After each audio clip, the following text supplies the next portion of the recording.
parole aux associations.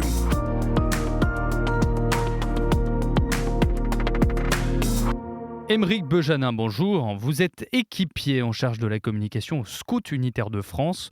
Vous nous parlez aujourd'hui du scoutisme, bien sûr. Oui, bonjour Raphaël. Aujourd'hui, je vais vous parler d'une des particularités du scoutisme, la relation grand frère-petit frère entre deux scouts. Mais tout d'abord, permettez-moi de redonner l'origine du scoutisme.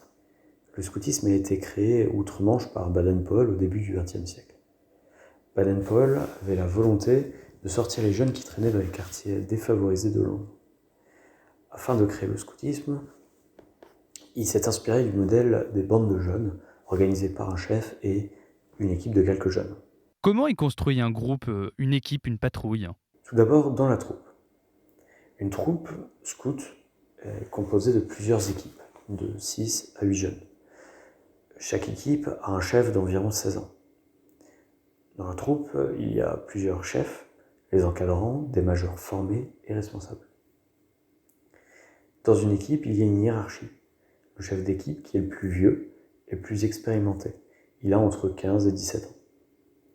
Il est suppléé par le second qui va aider son chef dans son rôle et va montrer l'exemple au sein de l'équipe. Puis, il y a le troisième, quatrième, cinquième, etc. Les derniers de l'équipe étant les plus jeunes et les moins expérimentés. Ils ont souvent 12 ans.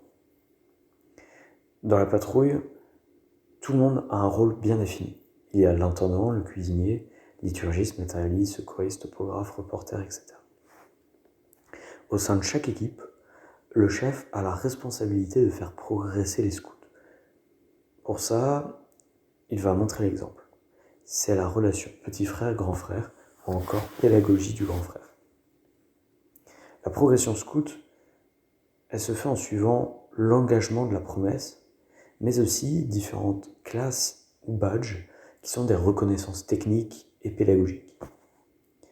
Le chef aide le plus jeune à atteindre des objectifs en sachant que l'objectif ultime du scoutisme est de devenir des hommes et des femmes vivant autour de l'idéal scout tout en suivant le chemin du Christ. Et est-ce que cette progression se fait à tous les âges, pour les filles et les garçons ?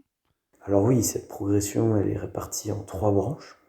Il y a tout d'abord la branche jaune, des jeunes de 8 à 12 ans, puis la branche verte de 12 à 17 ans et la branche rouge de 17 à 25 ans, les filles et les garçons étant séparés. Chez les SUF, le modèle est à chaque fois le même, un chef qui est responsable de la progression des jeunes et qui a charge d'âme. Comment devient-on chef, autrement dit grand frère ? Alors oui, être chef, ça ne s'invente pas. Le jeune doit être reconnu par ses supérieurs. C'est un jeune qui, généralement, a du caractère, a compris la pédagogie SUF, il a des bonnes connaissances techniques, et bien évidemment, étant donné que nous sommes chez les SUF, qui est un mouvement catholique, il doit être baptisé à l'église catholique.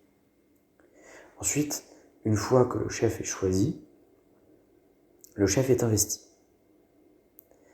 Puis, le chef est formé et est donc finalement prêt à être un guide et un grand frère pour les plus jeunes.